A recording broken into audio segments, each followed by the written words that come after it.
All right, welcome to it. It is Free for All Friday. Man, it's good to see you here. It's been a busy week, you know that. Welcome to the Steve Gruber Show. Warning, this program often results in extended periods of American pride, American optimism, and uncontrollable enthusiasm for the future. We're kicking off the live broadcast and Real America's Voice and MTN, reaching a growing global audience. It is the Steve Gruber Show. A no panic zone. Just come on in. We're going to have a good time. Here are three big things you need to know this hour. Number one, 60,000 Americans could find themselves without a place to live, according to those criticizing a cut in government assistance. We'll talk about that. Number two, President Trump has canceled a controversial offshore wind project in Maine, has probably saved the right whale from certain extinction by getting it done. Number three, rogue judges. Rogue federal district judges seem to have assumed power that was never theirs to have or to wield, and we'd better get this under control sooner. We won't have a country to live in. This is not how it's supposed to work. You know it, so do I. It has never been this way until now. The more than 625 federal district judges are supposed to work in their districts. It's a local deal. They do not have the power to issue nationwide injunctions day after day after day to block the executive orders of the President of the United States. Welcome to Free Speech, Free for All Friday, powered by Patriot Mobile's Common Sense Hotline. God, it's good to have you here. 877-310-9966. 877-310-9966, giving you a voice. So speak up and be heard. Again, it's 877-310-9966. Are you ready? Let's do it. Brock will be screening your calls today from the home office in Wisdom, Montana. Remember when Dave Letterman used to do that? Yeah. Let's start with Democrats losing their minds, all right? We're going to start with Frank. He's in North Carolina today. Frank, welcome to Free for All Friday. Thanks, Steve. Good morning. It's on your mind. Let's get to it. Frank, what happened? Did we lose Frank? Did Frank go over the edge? All right, hold Frank for a second. We got George in Georgia. We got no time to waste. The phone lines are already stacked up. George, how are you? Oh, doing fine. Today I just want to give praise. I'm so thankful for you and the RAF TV, Steve Bannon, all y'all my heroes. But today I want to keep it on the light side. I want to praise the women. Tomorrow is Melania's birthday. She's going to go on her birthday over to yonder to a funeral. Now I think that's mighty fine of her. But she's a fine person inside and out, and she reminds me of Ruth Bell Graham, Billy Graham's wife. She raised her children while Billy Graham was preaching, and I hope you would find out who she is if you don't know her, what the wonderful person she was, and the wonderful person that Melania Trump is, and happy birthday to Melania Trump. Well, very well done, George. Very well done. Thank you for that. They are going over to Rome. I don't know. I was just talking to the folks here. Don't know when Air Force One is headed for Rome, but it will be here for the Pope's funeral, which is tomorrow, scheduled tomorrow. Of course, it's 8 hours ahead in Rome from where it is here right now. So I'm going to assume the President and the First Lady will be on their way sometime soon to make it to Rome. My question, look, another rogue judge was arrested yesterday, if you missed this, in New Mexico. There was a judge that was found to be housing a member of Tren de Aragua in his home. Well, then he resigned. Well, that was not quite enough. Former Doña Ana County, I don't even know how to say the county, folks. I'm going to apologize for you folks in New Mexico. Doña Ana County Magistrate Judge Joel Cano and his wife, Nancy Cano, both arrested yesterday after a raid by the FBI. Well, that's a pretty good start, but it's the district judges that concern me the most, that's for sure. We'll keep an eye on that. Let's go to Bob now. Bob is in New Jersey. Bob, welcome to the program. Well, hi, Steve. Yes, and the rogue judges was something that I've been calling out and predicted was going to happen against Trump. But does the Supreme Court or the Congress or the Senate or somebody has to speak up against this, occurrence? It's not, doesn't seem to be legal. What can we do about it? Well, I used this example, and I got a laugh out of my friend John Solomon yesterday when I shared this example. Can you imagine somebody walking into Abraham Lincoln's office and saying, "I'm sorry, Mr. President, but your Emancipation Proclamation has been set aside by a district judge in St. Louis or Baltimore or anywhere for that matter. It doesn't work that way. It was never designed that way, Bob. It was never supposed to be that way, and here we are. And it has to be settled either by Congress or by the Supreme Court. Go ahead. It's almost like as if you're if you are CEO of a big company and your legal department comes in, a lawyer from San Francisco comes in and you're in New York and he tells you to shut down all your business. And you're the CEO who just called to make a call, and you have your minions shooting you down. It just doesn't make sense. It makes no sense, Bob. Thank you for the phone call. The Garden State has hope. It has Bob, and that's good news. Let's see. Let's go to Missouri. I like both senators from Missouri, by the way. Perry is in Missouri. How are you? Welcome to the program. You there, Steve? I'm here. What's on your mind? I was just going to say, how in the world can we have all these judges and attorneys and all that stuff? Trump was starting to win with them, with the lawyers. Now the judges turned on him. Now the Supreme Court's turned on him. And, that was supposed to be our backup at the Supreme Court. And now you find they're all in together. Don't give up on the Supreme Court just yet. They've made some decisions that, make me think that Amy Coney Barrett's a long-term concern. Brett Kavanaugh is concerning, and John Roberts has been concerning for about 20 years now. But don't give up on him yet, because this deal with federal district judges, look, Democrats can sit there and cheer all this all they want. But if they can do it to Donald Trump, they can do it to you. And if they take power that is not theirs, and it is not theirs, by the way, they'll do it next time around. They'll do it to you. So be careful what you wish for. That's what I would say. Perry, we've got to reel this in. By the way, your Senator Schmidt, one of the loudest voices fighting back against this, the former Attorney General of the state of Missouri, good voice, good man. He's going to help get this done, I believe. Well, it's about time for every state to stand up. Thank you, Steve. Greatly appreciate you. All right. David is standing up for the state of Alabama. David, welcome to it. What's on your mind? I'm thinking these tariffs and people bringing a lawsuit to stop the tariffs, and I'm wondering how that's possible. The lawsuit to say what again? These people that are suing the federal government to keep President Trump from imposing the tariffs. Well, the tariffs, that's just one thing, right? And I agree with you on that as well. Look, you may agree or disagree with the tariffs, but it is the president's wheelhouse to do those things. It is his prerogative to consider tariffs as a way to balancing the trade. You don't have to like it. I understand that a lot of people don't. A lot of people do. It's kind of a mixed bag right now. It depends on what business you're in. If you're getting raw materials from out of the country, I support them 100%. Yeah, it's a problem. And if you weren't getting raw materials from outside of the country, you might be making a lot of money right now, like the friends of Murphy Door that were here earlier this week. David, I'm tired of all the political activism and the activist judges, that's for sure. That's kind of the theme today. Thank you for calling in. Let's get a voice of reason from the great state of West Virginia. Mabel is in West Virginia. Mabel, I've only got a second here, but I'll hold you through the break. What's on your mind? Good morning, Steve. I'm tired of the Democrats using our tax money to go to El Salvador. If they want to go there, let them pay it out of their own pocket. That I agree with, Mabel. I'll leave it there as we head to the break. I think most people agree with that. You want to go there? You want to fight for an illegal alien over your own constituents, your own citizens? Well then, by God, buy a ticket. Round trip, fly first class, I don't care. You pay the freight. We'll be back on the Steve Gruber Show.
All right, welcome back to Free for All Friday, powered by the Patriot Mobile Common Sense Hotline. It's 877-310-9966. 877-310-9966. I want to play a little bit of the Democrats losing their minds. Listen to this from a member of Congress. Here it is. I've been giving out the phone numbers to the House of Representatives and to the Senate. It's one number. That number you call and you threaten it. And you say, this is wrong. This is not America. This is not what we stand for. We need a change. All right, that's enough of Frederica You have to do that. It's Wilson going of to Florida. take You call and you threaten those Republicans, really? And that's awfully neighborly of you. Yeah, how kind of you. Let's go to Rich. He's in North Carolina today. Rich, what's on your mind? Rich, are you there? For having such quality sponsors for your show. A little over a year ago, I was listening to your show, and this young lady, Missy Malone from My Pure Health Solution, came on there talking about frequencies and weight loss and everything. And I had been trying to lose weight, and so I got a hold of Missy, and now, just a little bit a year later, I'm down 140 pounds. Wow. I'm off all my diabetes medicine, and life couldn't be better. Missy and the people from My Pure Health Solution have patched me up, and I just want to thank you for having such wonderful sponsors. Rich, hold on right there. Don't go anywhere for a second. Hold on. You've got real good sponsors. Well, I appreciate that. My Pure Health, by the way, folks, if you want to lose 140 pounds, man, that's a remarkable thing you've just said there, Rich. And just for the record, we've never met, right? We've never talked before ever. Me and you have never met, and I tell Missy to every time she talks to you to thank you for being letting her sponsor your show. I mean, 140 pounds, Rich, you've changed your life. I mean, that's transformational. Listen, my wife weighs 130 pounds. I lost more than my wife. Wow. Congratulations. And here's what I want to ask you. Had no idea I would get a cool call like this. Rich did My Pure Health Solutions. You can find out more at gruberhealth.com. There's the easy segue, gruberhealth.com. You can go there. You can also find out about LifeWave, by the way, talking about frequencies and stem cells and rejuvenating your life. LifeWave. If you go to gruberhealth.com, click on either one of those. But here's what I want to say to you, Rich. You didn't use Ozempic. You didn't use pharmaceuticals. You didn't use some powerful drugs. You used good old-fashioned advice from Missy and the folks at My Pure Health, correct? That is correct. The only thing, with full disclosure, my endocrinologist had put me on Ozempic for 2 years, and I didn't lose an ounce, but it destroyed my intestines. Oh, my Lord. I had adverse reactions to Ozempic, and when I got a hold of Missy, and Missy said, you got to get off that stuff now.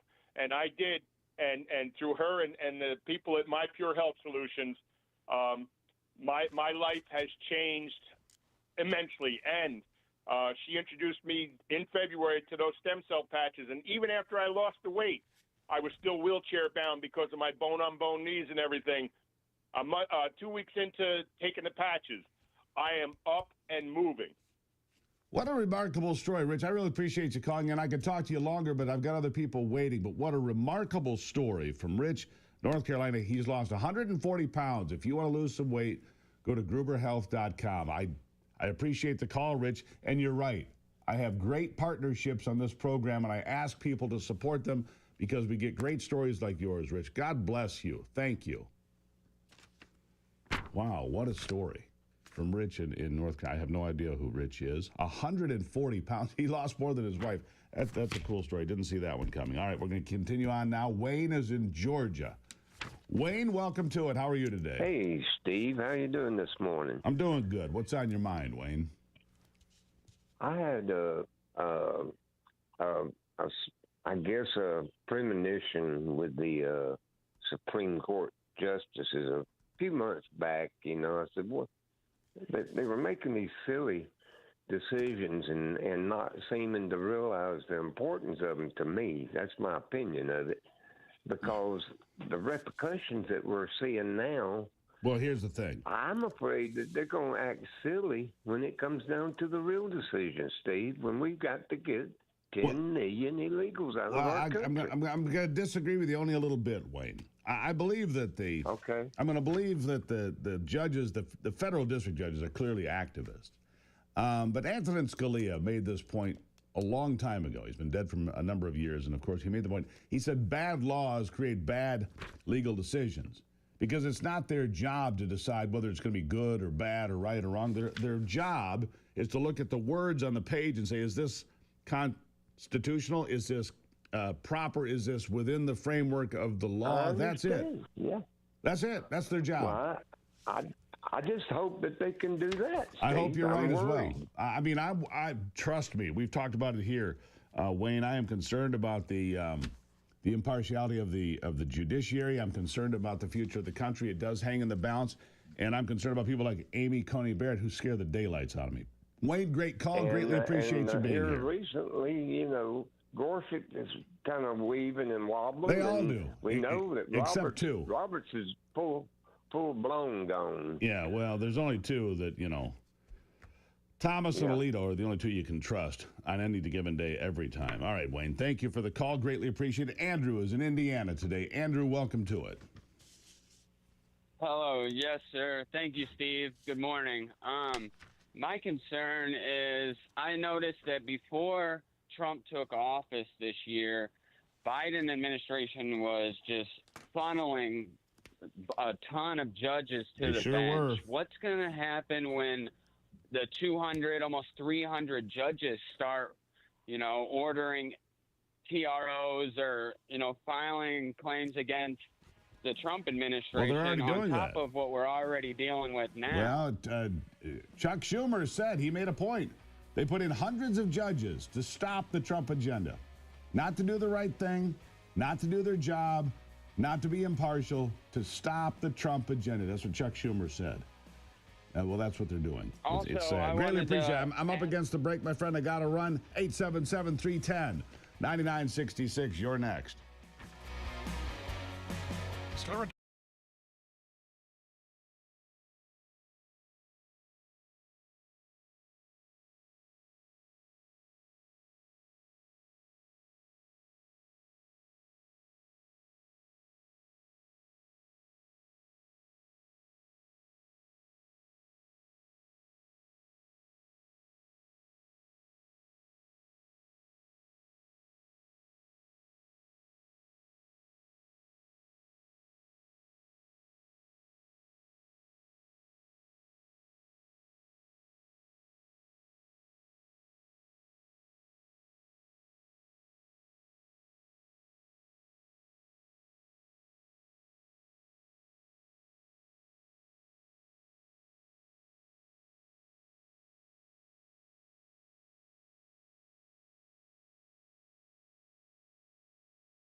I'll call for it, of course. All right, great to have you here. I was in Washington for a couple of days this week, as you probably know, having an opportunity to speak with several members of the administration. Paula White, fascinating. She's the pastor for Donald Trump for the last 25 years. Fascinating and incredible, without question. All right, so the Patriot Mobile Common Sense hotline is 877-310-9966, 877-310-9966. Anywhere in America, you can call in and speak up and be heard. And the reason I mentioned Paula White there is that I had some folks call and say, hey, can we get that interview? We'd like to hear it again. You can find it on X. You can find it on my YouTube channel. You can find it on Rumble. You can find it all over the place. If you want any of, and that's true of any of the interviews you hear here. You can go to Podbean. You can listen to anything of the Steve Gruber Show going back for 10 years. All the interviews with Donald Trump or Robert F. Kennedy Jr. or Rich from North Carolina down 140 pounds. I mean, was that a remarkable phone call? Was that not a remarkable phone call? To me, it was really incredible. So, here's something I want to play for you. I thought that this was over. these protests on college campuses where all of these, I don't know, anti-Semitic people get together to scream about Israel and so forth, but it's not. Here's a little taste from yesterday, CUNY. Listen.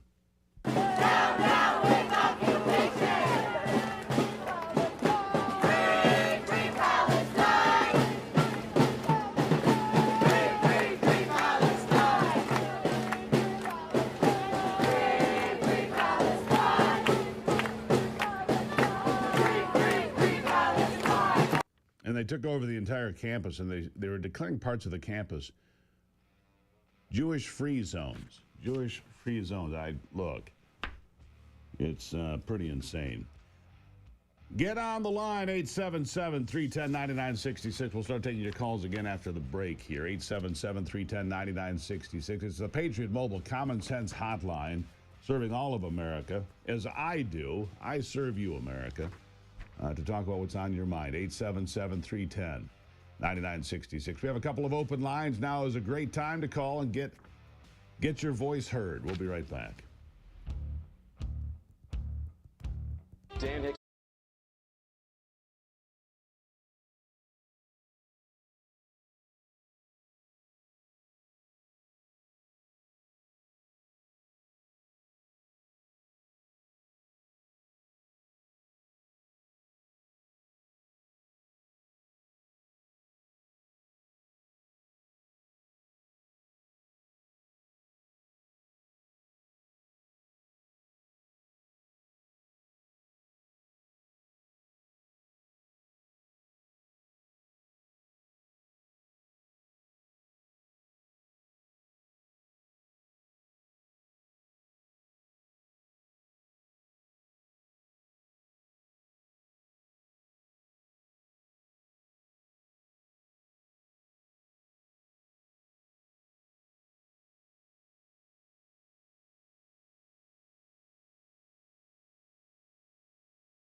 All right, back to it now. It is a free-for-all Free Speech Friday, powered by the Patriot Mobile Common Sense Hotline. We go back to it now. Jennifer is on the line from Michigan. Jennifer, welcome back to it. Good morning, Steve, and thank you for giving us an outlet to our frustration. Yep. You're one in a million, kiddo. I have the solution to the Supreme Court. Let's take John Roberts' address and Comey Barrett's address and send all the illegals there because these are their protectors. Let them converge at their house and see then what they consider their rights. It was my opinion, just my opinion, of course, that since they're not a citizen of the United States, they're not entitled to any of our privileges, which would be a court hearing. I am so angry, I am going to explode. The other thing is they can take Harvard and dump it, too. I am... At 93, I'm going to explode. Please don't. That's about all I can enjoy tell you you. too much, I am so Jennifer. angry over the stupidity of the people that the taxpayers are paying a humongous salary to that are violating our rights. Thank you so much. Jennifer, Bye-bye. God bless you. Thank you so much. That's a question I had. She raised a point that I've asked here on the program, and that is, look, if you're in the country illegally, do you have to commit an additional crime to get thrown out, to have due process? If you're in the country illegally, isn't that by definition reason for you to be removed? The answer, of course, it is. And if you get a deportation order from any agency, then you've had due process, in my estimation. James is in the state of New York. James, welcome to it. What's on your mind? Hi, good morning, Steve. I'm a big fan of justice and truth and honesty, and so I'm a big fan of yours. Thank you. But they have us torn in so many different directions that I myself, and I feel like everybody, we can't focus on one thing because we see so many common sense things not being accomplished. For instance, there is not one new fentanyl law. I've seen all sorts of people die from it. We're all against it, supposedly, and yet nobody has brought up a new law, to stop the import of it. Right. It's poison. My question is, I've seen this merry-go-round for 25 years, and we're 4 months into this new administration, and it seems like it's all happening again. A lot of investigations, a lot of finger-pointing, and everybody loves it because we know it's common sense if these people have broken the law. Yep. At what point do we start getting frustrated? Well, that's a great question, James. I appreciate it. It's been 100 days, you're right, and what we get is a lot of lip service, a lot of conversation, a lot of strongly worded tweets, which mean nothing because they don't get anything done. It's time for action. It's time for this one big, beautiful bill to get done. Of course, they've been on recess this week. Not making people happy, that's for sure. Time for the House Republicans and Speaker Mike Johnson. Do your damn job.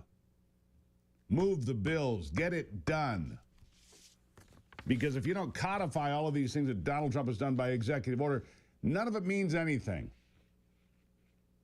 In 3.5 years, none of it will mean anything. We'll be back to zero, and the Democrats will start destroying this country full speed ahead again. Do your damn job. I agree.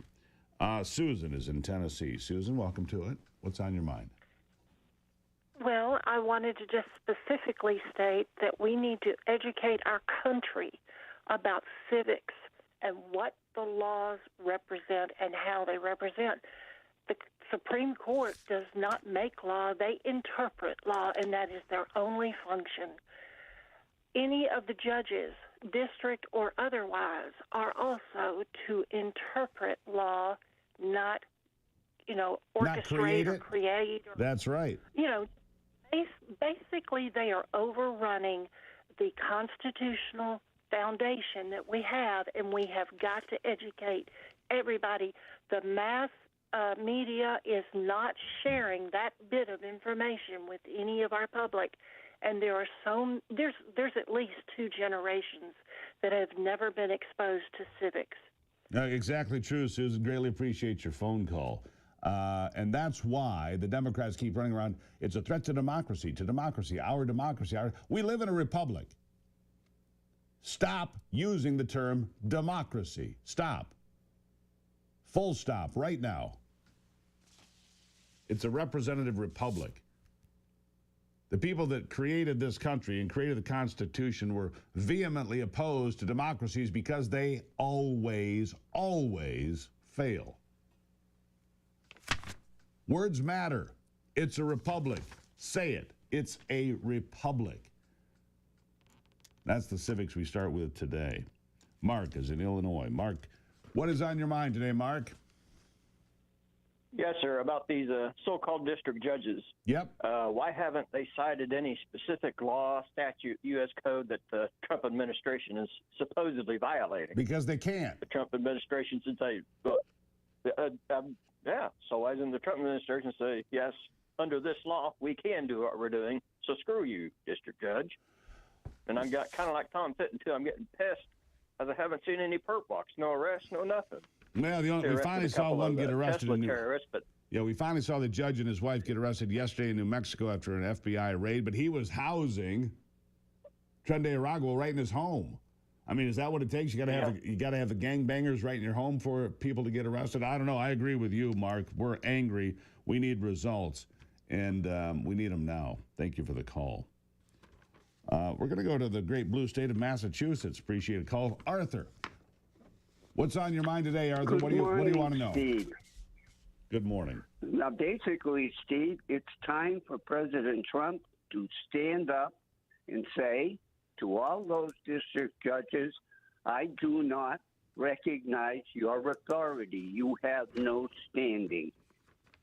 I agree with that. They don't have standing. That's the point. You would never have had a republic. This country wouldn't exist if the founders had been told, oh, by the way, you can have a district judge stand up and nullify. Can you imagine them standing up and nullifying the Civil Rights Act of 1957, Eisenhower's Civil Rights Act? Hey, we don't recognize that. What if they stood up to Richard Nixon and said, your executive order to create the Environmental Protection Agency? Yeah, we nullify that. Because that wasn't executive order. The list goes on and on, Arthur. You're exactly right. And it's maddening. Thank you. Mary, a voice of reason from Florida. Mary, what do you got? Hi. Good morning, Steve. Thank you for all that you do. Thank you. Today's show is awesome with all the comments. My question is about Truth Social. I'm hoping that you can answer, where is Truth Social? At the end of an interview, I'm not hearing that people are using Truth Social. I'm on Truth. I'm there for you. In fact, we're about to really put some resources into it. So if you want to follow me on Truth Social, please do. I look for all this. Look, I need support on Instagram, on X, Facebook. We're live on YouTube every day. We're live on X every day. We're live on Rumble every day. All 3 hours. You don't have to miss anything. As we move through the day here, all the headlines, all the information, everything you need. Thank you for bringing that to everybody's attention, Mary. I greatly appreciate that. Now, I've got Gene and Bob and other folks ready to go. Or is it Rob? Whichever. But first, we're going to check in with Nick Hopwood and find out how our investments are doing. We're going to check on the markets right after the break here on the Steve Gruber Show.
All right, back to it now.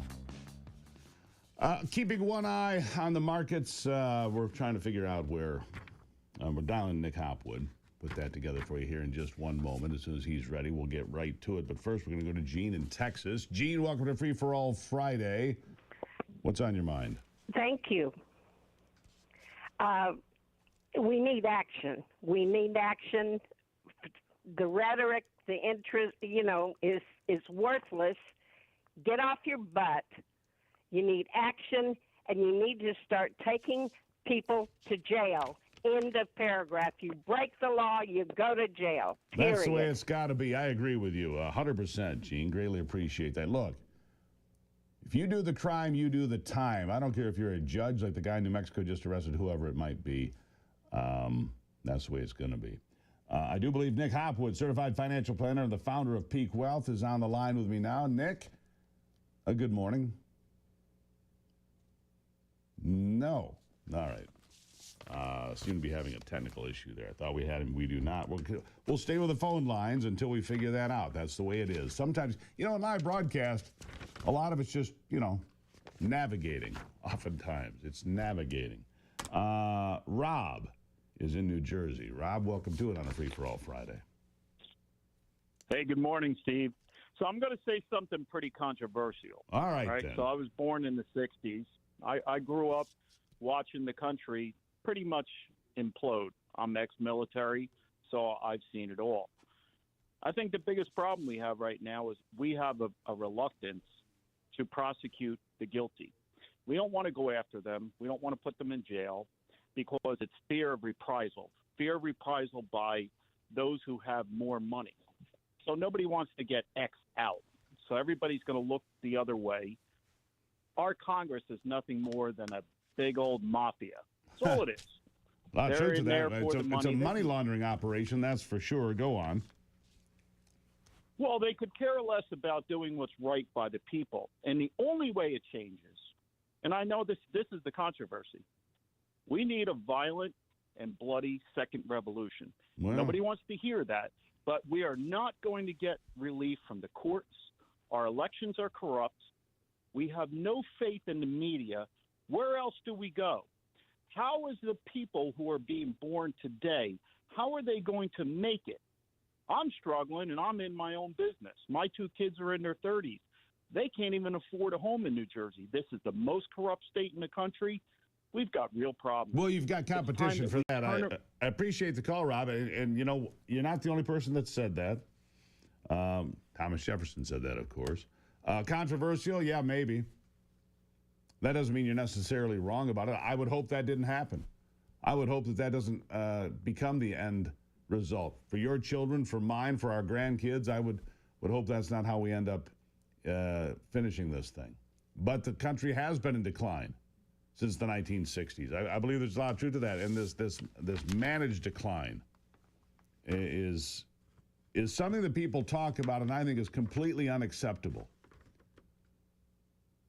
Yet Donald Trump, when he comes in and says, look, we need to fix this, we need to fix, for example, the tariffs. Rand Paul has come out and said he's introducing a measure so that having tariffs and taking tariffs off would be taken out of the hand of the executive and put into the hand of Congress, which means nothing would ever happen because Congress would never agree on any damn thing. And I like Rand Paul on a number of days, but I don't like that idea. Tariffs are things that have to happen quickly. Put them on, take them off, exact change, make things happen. Anyhow, let's go to Joe in Texas. How's Texas this morning? Hi, Steve. Thank you. Thank you for being there. It's wonderful to hear you. I'll leave you on 24/7 on this channel. Thank you. Steve, I'm so upset because Abbott, which I love, I don't know what's going on, him and Paxton, why those Sharia law people can buy property in Garland, so many acres, to take Texas over. Now I feel like I have to hurry and move. Is there any way to get a different governor in here? Well, I can't fix that for you, of course. That's out of my hands. And I was just talking to a guy from Texas who loves the governor in Texas. So, that's the I do problem. too. Some people love the governor. Some people don't love the governor. Is that what you're talking about, right? Well, no, I really like him, but I don't know how he could have let these Sharia or these Muslims come in and buy up our land, and they'll try to take us over. I don't understand how that happened. Well, Joe, I appreciate your phone call. There are several places in Texas, if you're missing this, where communities have been created. Some by illegal aliens, some by religious sects that want to set up their own everything, frankly, in big pieces of Texas. And it's a fair question. How does that happen? How does anybody allow that to go on? Because I would suggest if you have 50,000 people living in a community, then they're primarily all illegal aliens. Yes, that would be a cancer upon all of it. Robert in Wisconsin is next here on the program. Robert, welcome to it. Good morning, Steve. Can you hear me? I can hear you just fine. Go with it, please. All right. Finally, we got it together there. All right. Of the people, for the people, by the people, life, liberty, the pursuit of happiness through Jesus Christ, the way, the truth, and the life. We got to start out correctly, okay? Fair enough. All right. Now, last time around, I asked you whether or not you knew your mother was a conception vessel via our Governor Evers within Wisconsin, and this is what he did. Hot off the presses here, I just got my new mortgage payment, and it went up. My monthly mortgage payment went up 23%.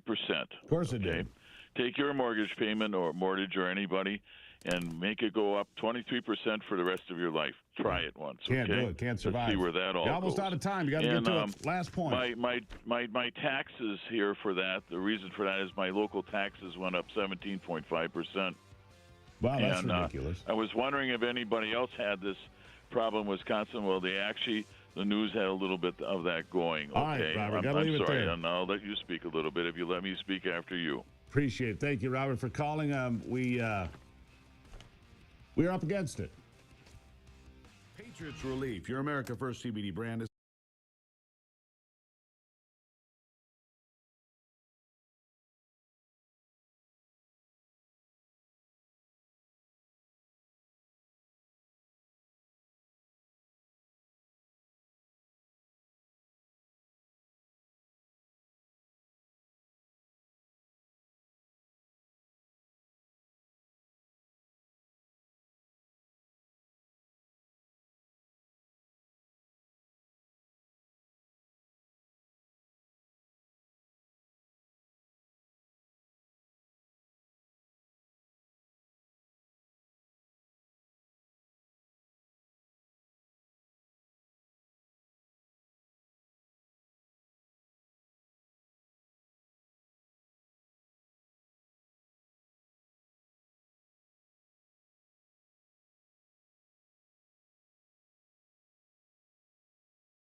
right, back to it now. We try to get as many voices in as we can here on the Patriot Mobile Common Sense Hotline. It's 877-310-9966. We do it most Fridays, not all Fridays, but most Fridays we'll take the phone calls because it's interesting to hear what people are saying from all over the country.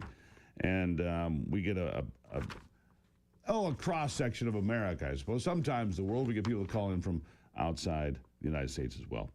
Pete is in Tennessee. Pete, what is on your mind in the volunteer state? Yes, sir. Yes, sir. Can you hear me? Yes, sir. Go ahead. Hello. All right. What I'm calling for is everybody listening, and I wish you would tell all your viewers for the next month. Any young person you know that owes them student debts, even the ones that turned out okay because their mom and daddy and they've got jobs working, they made them take all kind of classes they did not want to take. Sure did. Tell them all they need to all get together and sue those universities. Do one of them giant class action lawsuits. I've got a thought on that, Pete. Here's what I think. Thank you for the great call because you're right. I think that the universities should all be co-signers on the loans. And if 5 years down the line that university degree hasn't turned into a job and they haven't been able to pay off their student loans, that the university that sold you that degree, that sold you that piece of paper, that they are the co-signers and therefore they have to cover the bill. How about that? How about you have co-signers that are the people that are providing you the product? How about that for an idea? Pam is in Ohio. Pam, last caller of this hour. What do you got? Yeah, I had a question about how much are they paying to file all these injunctions against Trump's administration? Oh, piles of money. And what's the filing fee? Yeah, piles of money. I'm sorry? Lots of money. I mean, you go into court, it costs money. But where's it go? It's a good question. Yeah, but who are these people? Well, you know who they are. They're the usual suspects. It's Act Blue. It's Soros. It's the DNC. It's the sock puppets inside the swamp. It's all those people. It's a good question, though, Pam. We should find out a little bit closer. Where's the money go once they? But do they ever see the money actually going into the court systems, No, or is it just gets gobbled up? Yeah, who knows where it goes? They can't keep track of money in the rest of the government. All right, Free for All Friday will continue after the top of the hour. I'll get to all the calls, Todd and Steve and James and all of you. What, Pat?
All right, lighting the fuse on another brand new hour of the Steve Gruber Show. Glad to have you here on a free-for-all Friday. Thank God for you.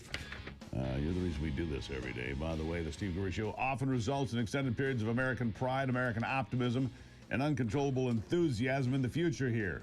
You've been warned. You might have a good time here today.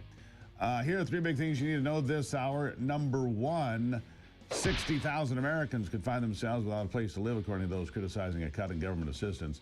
Number two, President Trump canceling an offshore wind project in Maine, probably saving the right whale from certain extinction. And number three, the rogue judges. They're top of mind for me today, but what's top of mind for you? That's what I want to know. That's why we have the Patriot Mobile Common Sense Hotline, 877-310-9966.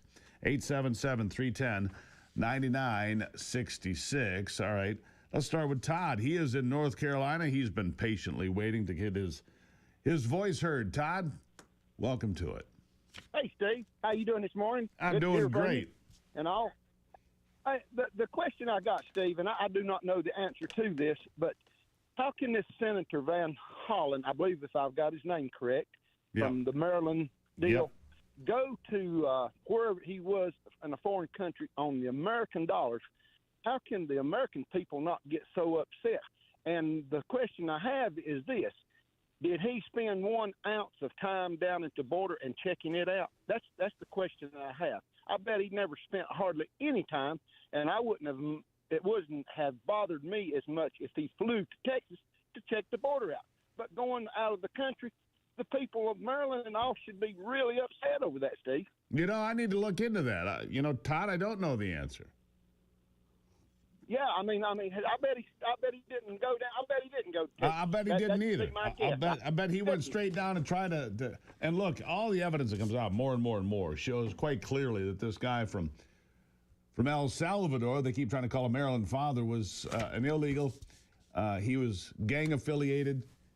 He was involved in a violent assault on his wife. He was involved in human trafficking. The car he was driving, according to Just the News and John Solomon, the SUV he was driving was owned by a known human trafficker. I mean, how much evidence do you need to know this guy was not a good guy? Todd, thank you for the phone call. Really appreciate it. I mean, how much evidence do you need to say, hey, this is not a good guy. This is not a guy you want as your neighbor.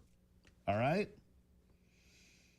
Time to go to the Carolinas. Michelle is in South Carolina. Michelle, what's on your mind? Hey, Steve. Thank you for what you do. Thank you. I want to know when we are going to stand up and loudly address the background source of all of this chaos and all of this, everything that's bad that's going on in the world right now on a major scale. Because we know that the Davos crowd wants 7 billion of us gone, and they want it done yesterday. So why are we tolerating what they do so much? You know, that's a great question. Davos, Klaus Schwab, resigned after being there for 50 years and was suddenly under investigation for fraud against the World Economic Forum. Shocked? No, I'm not. Other players in the destruction of America, the CCP, Russia, Davos and its crowd, like you mentioned, and internal forces in this country that are all left of center that don't see the greatness of America. A post-America world will be a bleak place, I can tell you that. You know, whether we got 7 billion less people or not, it'll be bleak without a beacon of freedom. That's for sure, Michelle. Thank you for the phone call. Gerald in South Dakota. You're next here on the program. Gerald, how are you? Steve? Yes, sir. Hey, Steve, how you doing there? I'm well. What's on your mind? First of all, I got to tell you, man, like, you always felt like a friend of mine, and I got your back and every time you need it. Now, this is what I got to say. Thank you. I'm a retired concrete finisher, and as everybody knows, old concrete finishers never die. We just crack up. But what I'm really concerned about is why are these foreign governments allowed to buy our farmland. They shouldn't be allowed to buy any land. People are not paying attention to that. I mean, you can't go buy land. Buying our farmland. Yeah, you can't go buy land in Mexico and own it. You can lease it for 99 years, but you can't actually ever own it. Did you know that? That's true of a lot of countries. And they're coming in here and then they're taking our land. I don't think anybody that's not a United States citizen should own anything in this country, period. I agree with you, Gerald. And by the way, thank you for having my back. I do appreciate that. We'd probably get along just very well, you and I. My brother spent a good part of his professional career in concrete. Not literally in the concrete. I mean, he's not Jimmy Hoffa, but you know what I mean, Gerald. Thank you for the call. By the way, you know what gets me fired up? 1775 coffee. I was going to mention this today. I was just sitting here drinking it while Gerald was talking, thinking, I love 1775 coffee. Bold, distinct, not watered down, not weak, not corporate garbage, just damn good coffee. 1775coffee.com. Use the promo code Gruber. You'll save 10%. You can be as fired up as I am about this place, all right? Let's see. We've got James next in Missouri. James, how are you today? Oh, doing great. Hey, I want to start out by saying I really pushed for you to have a 2-3 hour prime time spot. I appreciate that. You know, I would take prime time. Your show's great. Well, thank you very much. I greatly appreciate you. Thank you, James. You can be my agent going I figured forward. You just like this. I just wanted to say that you got some real low-hanging fruit because the lamestream media now admits that Russia collusion hoax was exactly that, is out there, and yeah, I would like to see Cash Patel knock on James Comey's door and put him in handcuffs, and then start with the rest of them too. But start right there and then go down the line. I think that's exactly. You know, I heard Martha Stewart speak here just recently. Martha Stewart was prosecuted by James Comey as well. You know what crime she committed? She didn't. She didn't commit a crime. She was accused of lying to the FBI. James Comey wanted a scalp of somebody wealthy to put on his trophy wall. Yep. Martha Stewart got to be the one, which is incredibly. He's been corrupt his entire career. James Comey is a real piece of work. James, you're exactly Adam right. Schiff, he can go to Schiff's house next. And that would help because then no matter what they say about the border or what Trump does, it would be right out there for everybody to see that they're liars, manipulators, crooked. You got it. Thank you, James. Greatly appreciate your phone call today. Let's get to Steve out in the great state of Idaho. Steve, I see you were hosting AOC and Bernie here recently. How are you? Nampa will never be the same, or Caldwell. Hey, amigo. I guess the foxhole of freedom is filling up faster than I figured. Well, no, we're fighting it. I look, I'll always fight for this country, but there's a lot of work to do. You know, we've got everything going in our direction, and yet all these judges standing in our way. It's disheartening. Anyhow, what do you got for me?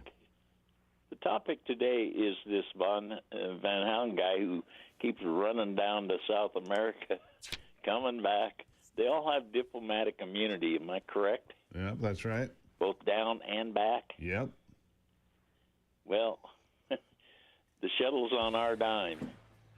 Yeah, we shouldn't be paying for it. The only other thing I got to say is, man, am I glad to see the D-Rats are starting to bail on the ship. Dick Durbin first, Dickie, then Chucky, then Nancy. Well, we got four out, four senators, 4 Democrat senators, you're exactly right, have bailed. I'll be right back. The Your High School Senior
All right. What about a deadline for eliminating DEI in schools that was put out in an executive order? And yet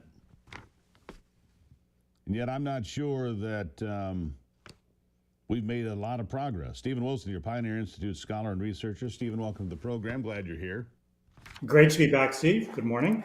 Good morning. Look, you've got all of these rogue federal district judges. First of all, I don't know how many of these DEI executive orders are even standing today, because these local judges, which is what they are, these 600 plus local judges think that they can run the entire country, dictate economic policy, immigration policy, policies impacting universities. You can't cut money to universities for these sorts of things. I mean, every place you look, there's another district judge imposing their will upon the entire nation. It's not the way it's supposed to work, and yet here's where I find myself in 2025. Disappointing. Well, look, I mean, we entirely agree that aspects of DI or types of DI are really harmful in schools, and you and I have talked about that before. It's really harming kids. But I think we need to be clear, Steve, that the particular mandate from the U.S. DOE was very poorly crafted and wasn't going to hold up in court. Let's also recognize that we may call them activist judges, but 2 of the 3 yesterday were Trump appointees. No, so it doesn't matter. It doesn't matter what that means. And so was Amy Coney Barrett. And so what? Well, exactly. So I think that we need to look at the legal merits of what was presented and to try to eliminate DEI by an assertion of raw power, telling schools what they cannot do, and invoking the Civil Rights Act of 1964 and the Harvard admissions decision. That was never going to work. If you're going to try to do something like this, you have to have competent lawyers and you need to do the work carefully, and that was not done here. So this is the inevitable outcome. But I don't think that this is the right way to accomplish it anyway. We need to win in the contest of ideas, Steve, not through the courts. Well, look, if you're going to root out DEI, I think that there is a place. Look, the state of Wyoming refused to lower its speed limit in the late 1970s. And we're not going to do it. What did the federal government do? Well, then you're not getting any federal money. And the state of Wyoming caved. Look, the way you get compliance with federal laws, oftentimes that's fine. You don't have to. You can do whatever you want. You just can't do it with our money. And yet you've got these rogue district judges coming in saying, well, you have to pay. It's unconstitutional not to pay. How is it unconstitutional to withhold funding to a university that's bucking the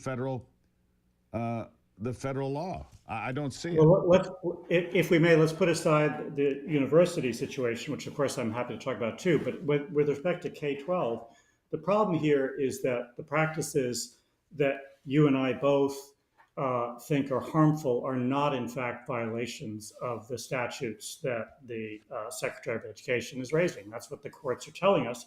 And it was clear from the start. What does a Harvard admissions decision or a UNC admissions decision about how you select kids have to do with what a teacher says in the classroom about the origins of America or the effects of slavery? They're unrelated ideas. Similarly, the civil rights invocation of the Civil Rights Act, Title VI, is no more effective as a legal argument.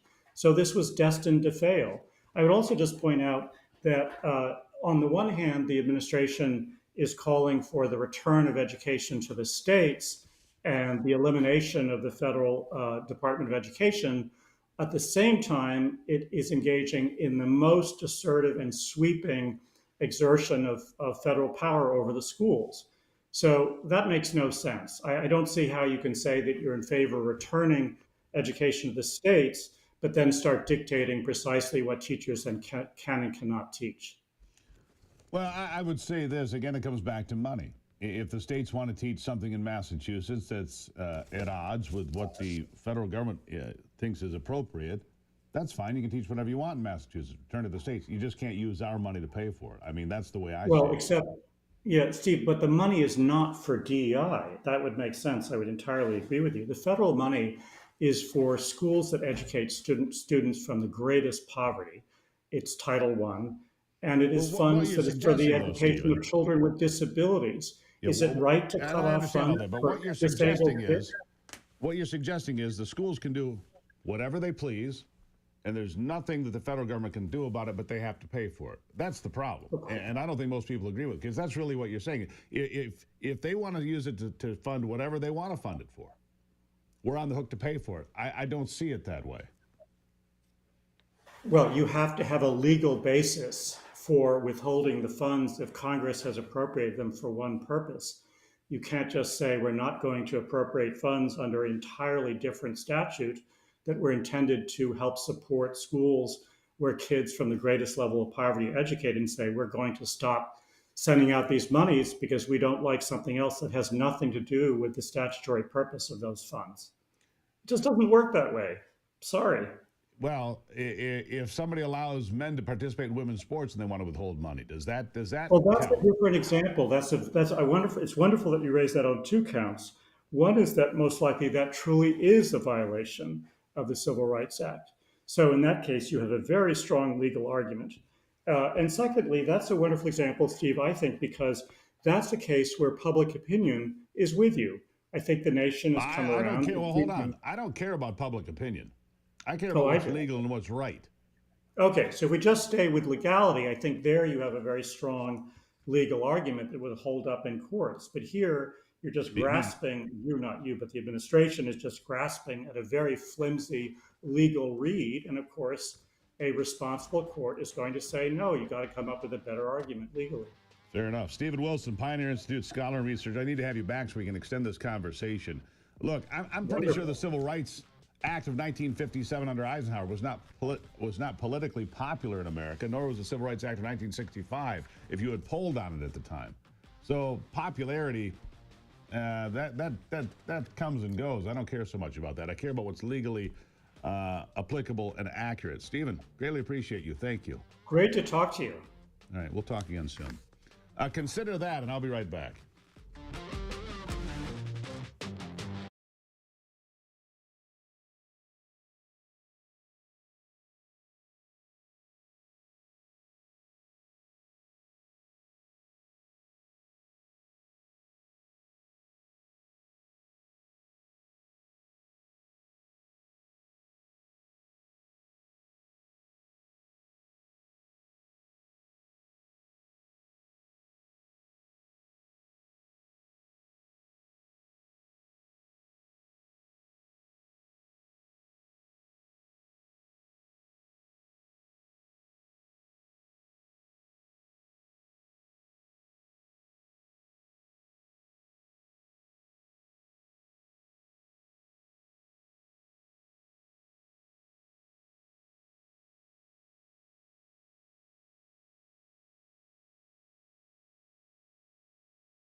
All right, back at it. You can take that and consider that however you want. Does an executive order have the weight of law or not? And the answer is oftentimes not, apparently, because the executive orders are being ignored time and again. I'm going to keep an eye on that for you and make sure that we have. When things come up, we'll talk about this. For example, let me give you this one. Here's another one that came up yesterday. Judge blocks 2 provisions on Trump's March executive order on election integrity. A federal judge, Washington, D.C., on Thursday blocked a portion of President Trump's executive order on election integrity, specifically provisions related to providing documents to prove you're a citizen before you can be registered to vote.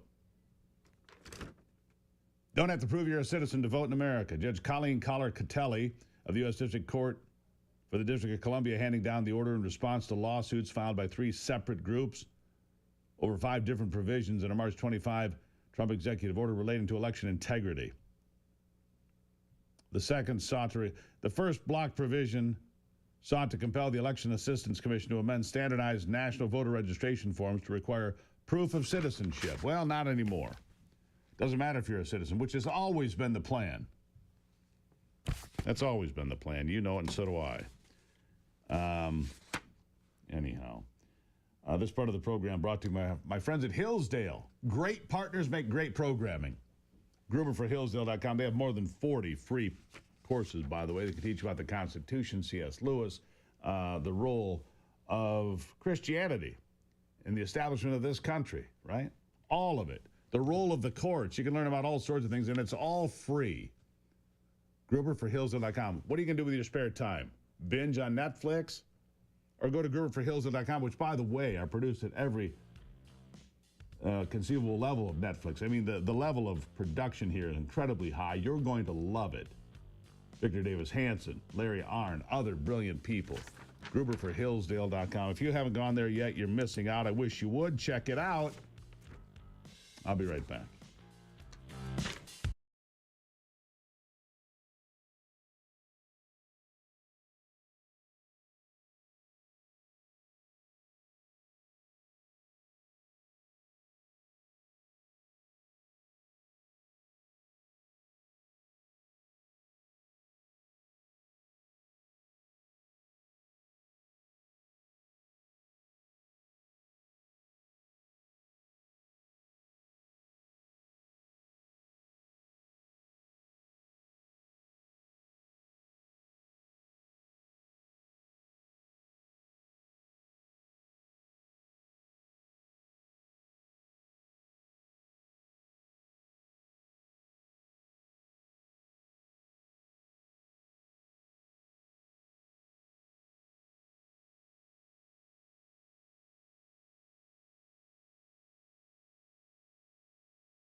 Well, it is Free for All Friday, and I'm glad you're here for the conversation. Much to discuss.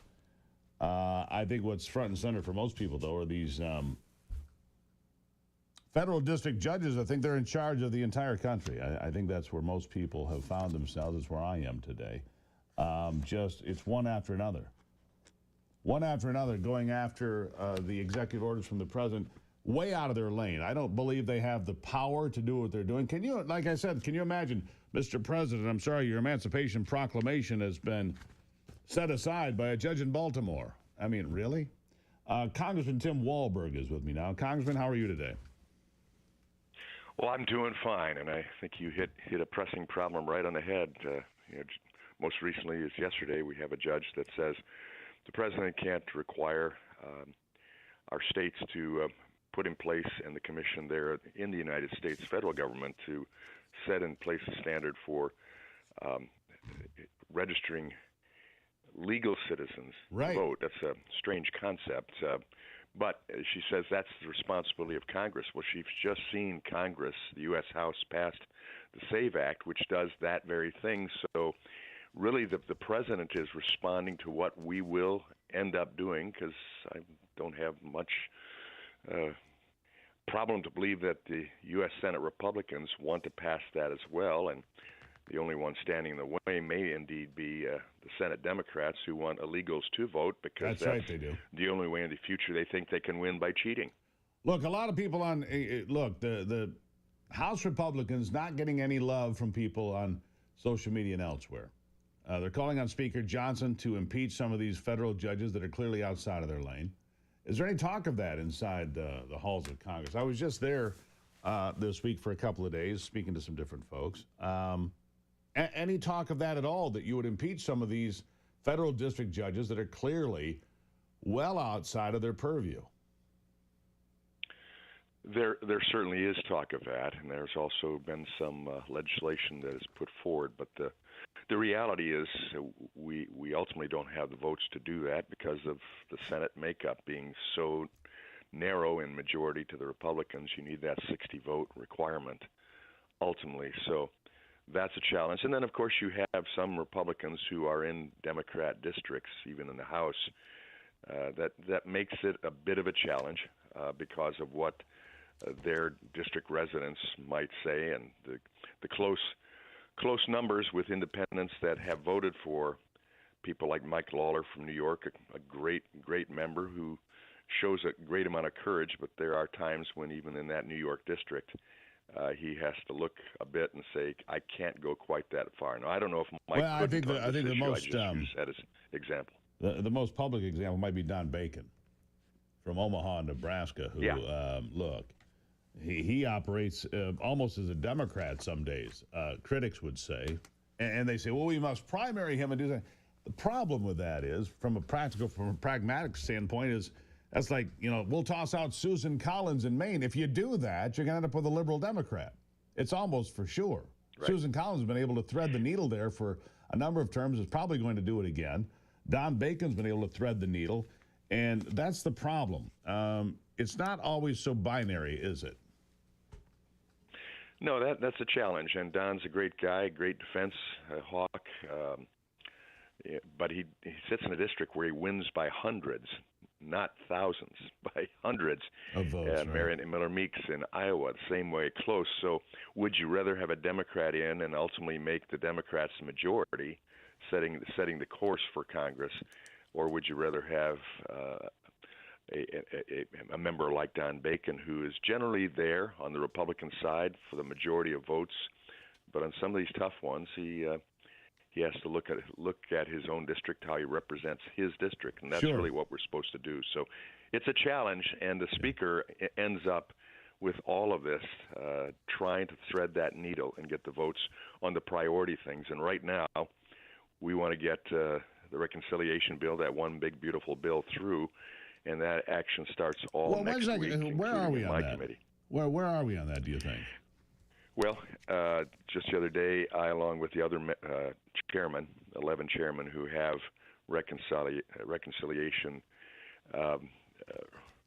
we like to call them benefits as opposed to cuts, but they are cuts, trying to cut enough spending so that we have the $1.5 trillion that's necessary to make permanent the Tax Cuts and Jobs Act of 2017, and that we must do, because if we don't do that, the average American and small businesses get a 22% tax rate rate increase at the end of this year. So that's our challenge in Education Workforce Committee.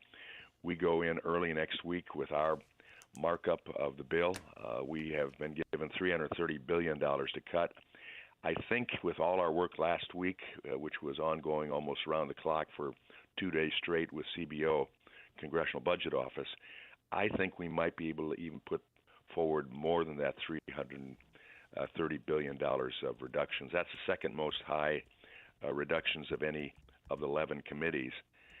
So that begins early next week, and it'll go probably a good long day through the process of markup with the Democrat amendments that will be put trying to stop and block us from giving America a permanent tax cut.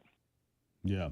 Let me ask you about one other thing here. Let me ask you about the tariffs. Donald Trump's coming to Michigan to Macomb County Tuesday to celebrate and mark his 100th day of his second term.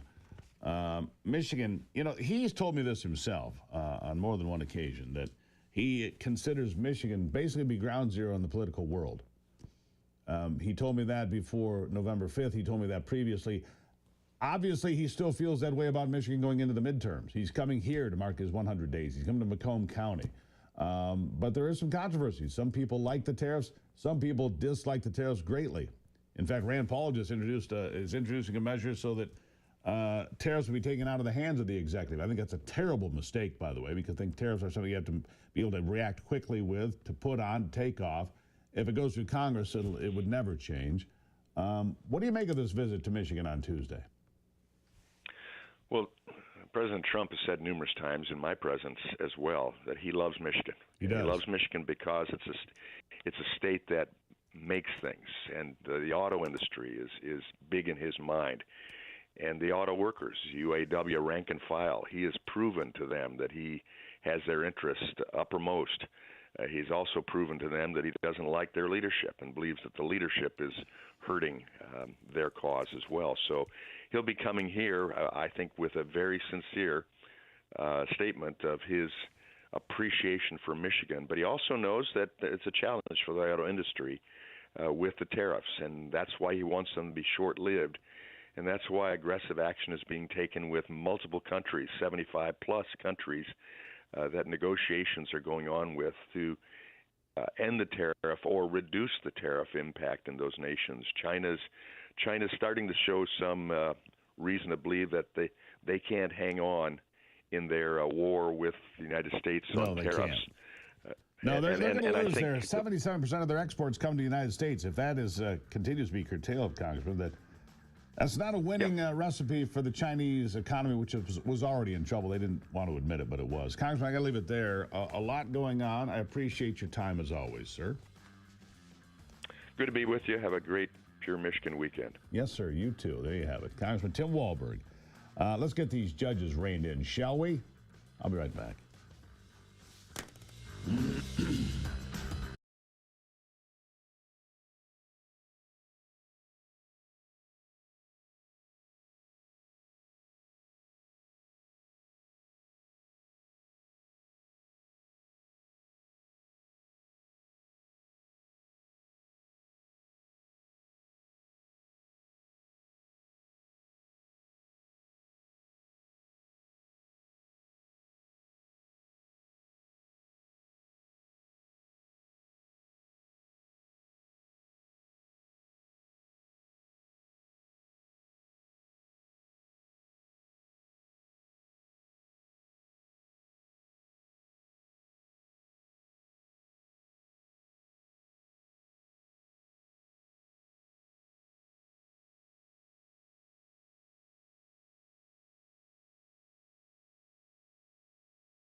All right, back to it now. If you'd like to get on the phone, we'll happily take your phone call on a free-for-all Friday, 877-310-9966. 877-310-9966. I put up social media posts in all the usual places here. Yesterday, maybe. I guess it was yesterday. Donald Trump's coming to Macomb County, Michigan. I'll be there covering it for you from start to finish on Real America's Voice and here on MTN and elsewhere, plus on social media. And I'm watching Tudor Dixon. I don't have any inside information. I know her. We've worked together. We're friends, but I haven't talked to her in a bit. And she's got a lot going on. She's very busy, of course, and involved in politics. Endorsed by Donald Trump when she ran against Governor Whitmer in the midterms previously, and she came up short. Considering a run for either governor or Senate, I believe that her best, most viable path would be for a Senate seat if she's going to run again. And I believe with Donald Trump coming to town to mark his 100th day in office, this might be the window where Tudor Dixon announces that she's going to run for U.S. Senate and see if she can get an endorsement from Donald Trump. Of course, Mike Rogers is already in the race. He's been on the program here a number of times. You know him, of course. He ran for Senate in November of last year, lost by 0.3% to Alyssa Slotkin, which terribly disappointing.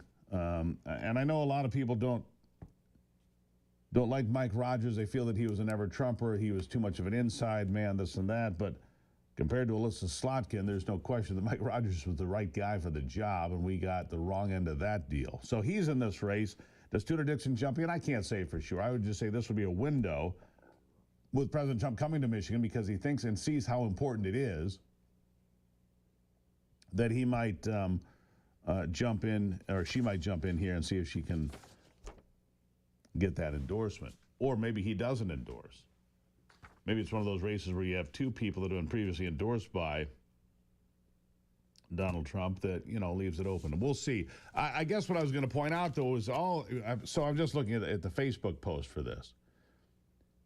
And the hate against her and the support for her, probably split about 50-50. It really is remarkable how divided people get and how personal attacks come right out when you bring a candidate up. It seems over the top to me, actually, some of the folks, how vicious they are. Keyboard warriors. Anyhow, I have no idea what Tudor's going to do. I think that this would just be an interesting window for her to announce before Memorial Day while Donald Trump is in town, bring a fair amount of attention to her potential candidacy. And trust me, it will be a race. Mike Rogers can raise money. I think Tudor can raise money now as well. It'd be quite a race for the Senate nomination to be the Republican candidate for Senate in Michigan. Haley Stevens appears to be, from where I stand, to be the Democrats' leading candidate at this point. Several people in the race, but right now I'd say Haley Stevens, from where I stand, has a bit of an advantage. I might be wrong about that as well.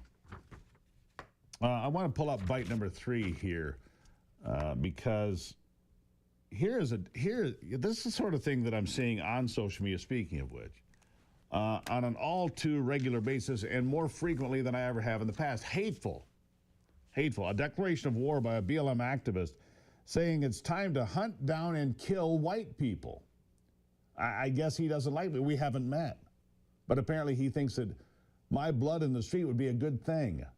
And I'm guessing because I sit here and do a program like that, he would think that I'm a bigger prize than anybody else. Listen to this.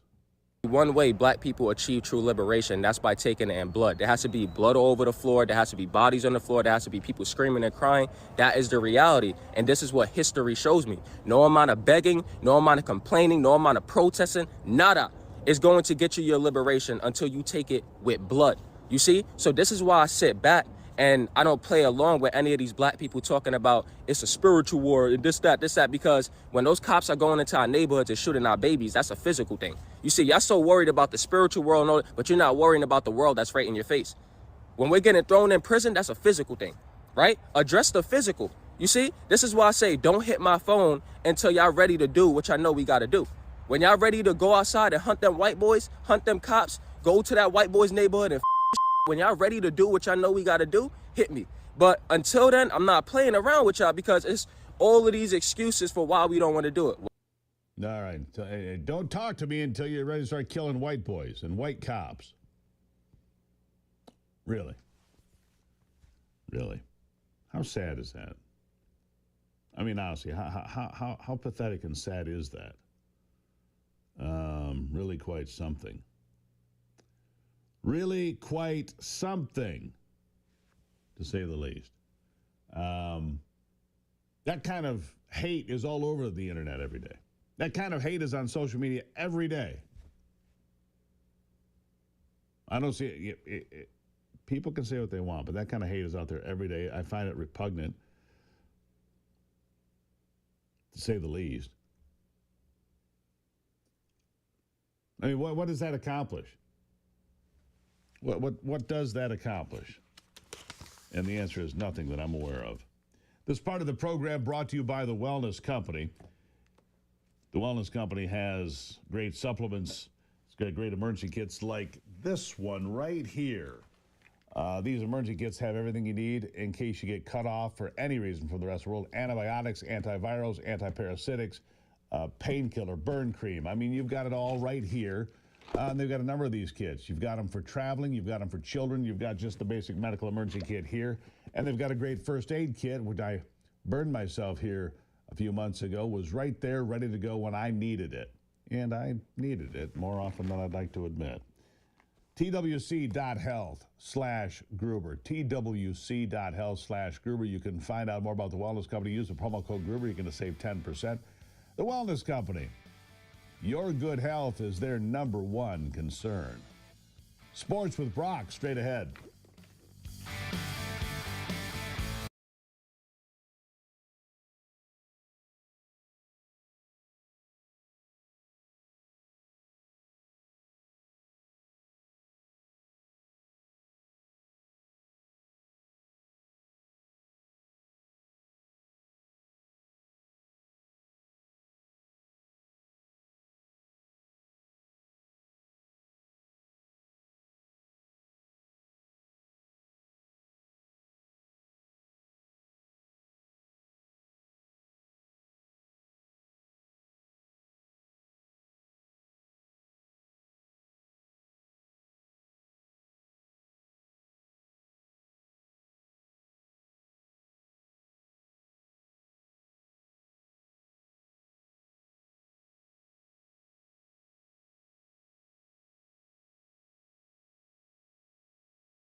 All righty then.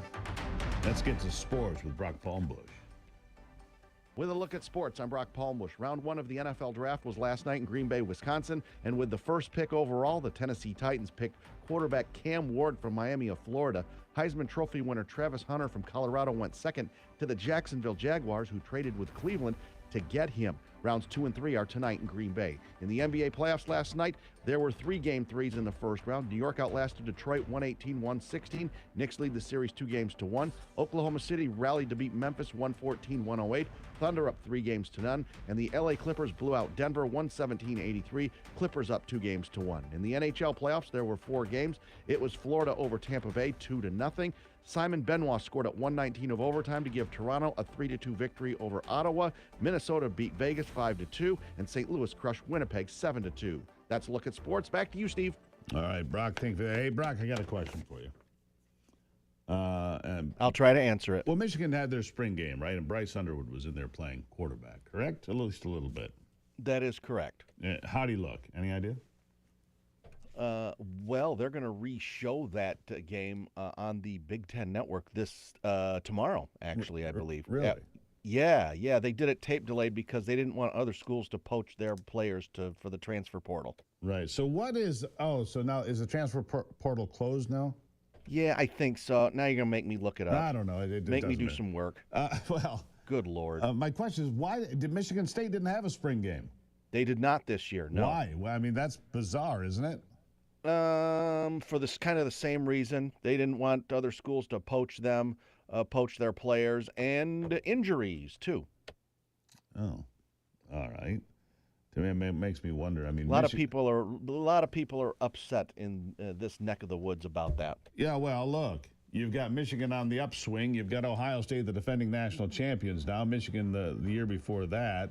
Notre Dame made the finals this year. Notre Dame is the real deal. Penn State, Final Four. Yeah, there you go. I mean, look, you got a lot of competition. If you're not showcasing what you got, who's going to jump in the transfer portal and come to East Lansing would be my question. Anyhow, maybe I'm off, but that's my question. Thanks, Brock. You're welcome, sir. All right. I'll take a break and be back. It is the Steve Gruber Show on a free-for-all Friday.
Well, here we are, touching off another brand new hour here on the Steve Gruber Show. Glad you're here for the conversation on a free-for-all Friday. God, it's good to see you again. Thank you for being here this week. It's been a busy week. Here are three big things you need to know this hour. Number one, an FBI, they raided the homes of people tied to anti-Semitic vandalism in Ann Arbor. We'll tell you about that. It's a big move by the FBI. Number two, Donald Trump coming to Michigan on Tuesday. He'll be in Macomb County. I'll be with him in Macomb County, so you don't want to miss that. And number three, how about this just for fun? How about just a little bit of sports? You know, just a little bit of sports. The Lions picking up, is it Tyleik Williams? I think that's right. You got it. That's right. Out of Ohio State. Yeah, Ohio's a slender 330 pounds, Brock. A slender 330. Good Lord. He's as big as an SUV, but he moves like one too, doesn't he? Apparently he's real fast. They say he needs to lose a little bit of weight, but not too much. Well, not too. You need to trim down to a svelte 310. That's hilarious. Anyhow, we don't talk sports a lot of this program, but maybe a little bit we should, because we get caught up in all the big stories of the day. And look, those are all important. But sometimes you do have to breathe. Sometimes you got to go fishing. That's what I say. Sometimes you got to go fishing and connect with the real world. And I think football is a great outlet for me. I played, of course, and it's just a great outlet to watch these big bodies coming into each other. But, you know, Brock, you've been doing this a long time. The size of these people today. It's just massive. It's incredible. Yeah, I mean, compared to even 10 years ago, 25 years ago, you didn't have I remember this. It was a big deal. You'll remember this. Jumbo Elliott came out of the University of Michigan. He weighed 302 pounds or something. He was the biggest offensive lineman to ever come out of Yep. He was not even the top 25 anymore. No. I mean, offensive linemen and defensive linemen, they're about 320. I want to, 6'3" to 6'5". Is that healthy, 320. do you think? I mean, how is that healthy? That's a good question. I mean, honestly. They're obviously eating very well.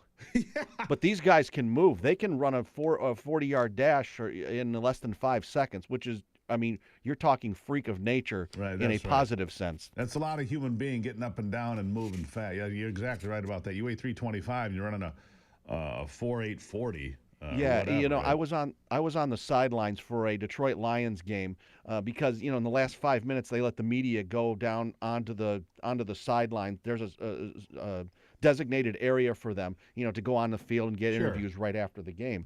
And I saw that firsthand, how big and fast and how freakishly amazing that these guys are. It's unbelievable. Back in the 1990s. When I worked, and that's when it really started happening in the 90s. Well, in the 1990s, when I worked with Tim Stout, your buddy and longtime colleague as well. Oh yeah. Tim on occasion had tickets to the Big House, and I'd go down and walk the sidelines of the University of Michigan Stadium because WDIV was picking up the game, so he didn't really need to go there anyway. So he had extra tickets on occasion. And man, at that time, 1996, 97, my brother Shane and I would go down there. And once in a while, you get on the sideline. These guys towered over me then. I'm 6'2". I'm not a small human being by comparison, right? But I'm 6'2". Yeah, I've seen you before. I'm looking up. And I'm like, holy Lord, what do they feed these children? Yep. And they're bigger now, is my point. I mean, they're big eaters. Yes. All right. So give me here while we're doing it. Why not? It's Friday. We can talk about this. We talk about serious things all the time. And we talk about food on this show every now and again. Yes, we do. Because Ivy's a foodster, and so am I. So am I. Yeah. So give me your too early prediction for the NFL. I mean, look, the Lions were right there. They laid an egg in the playoffs against a team that they should have beaten. I believe they didn't. They got clubbed badly. How do they do this year? I don't think they'll go 15-2. No. This year, somebody asked me this last week, and I said somewhere between 12-5 and maybe 14-3, best case scenario. I think the main thing is, all the defensive guys that they had hurt last year.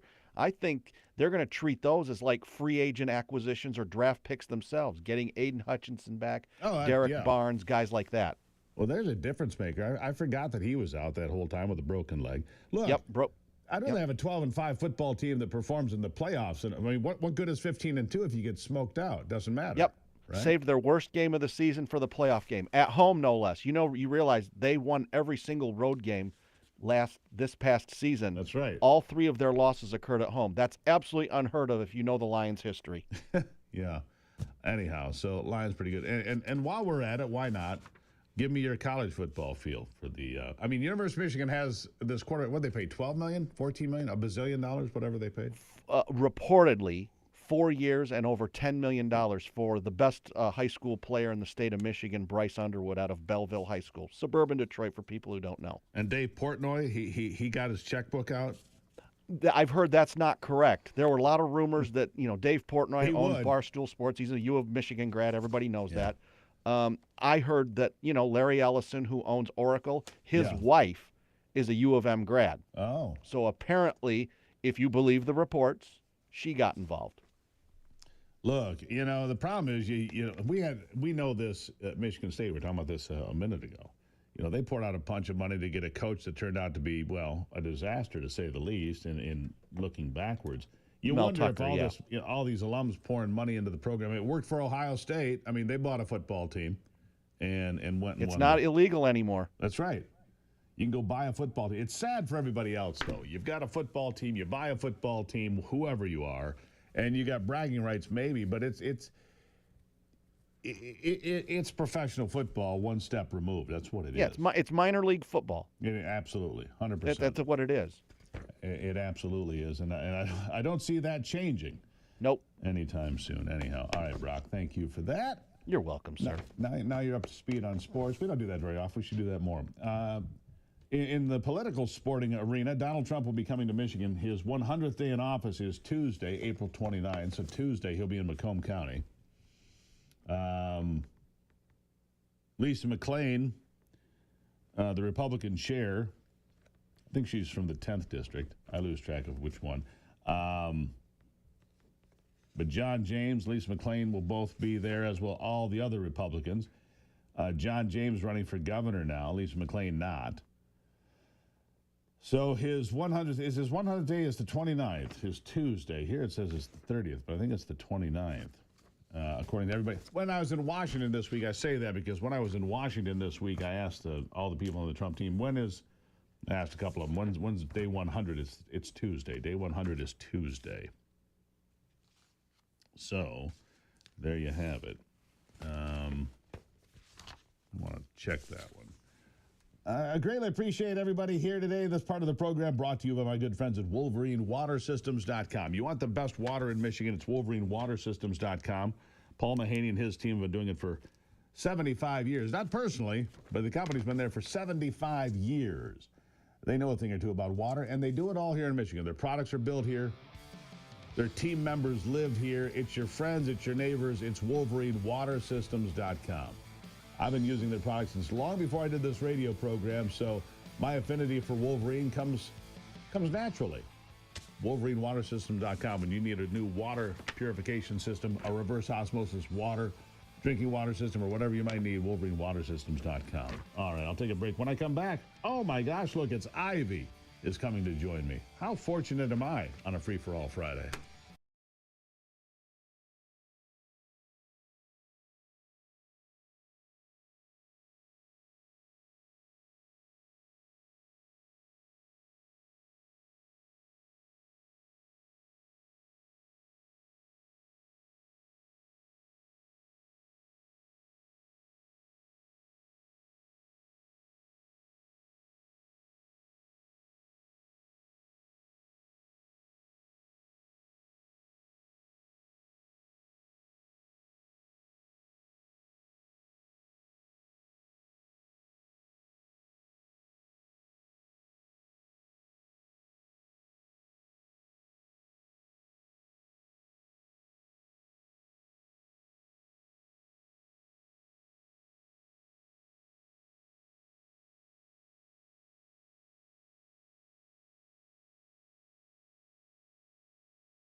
Are you shushing me?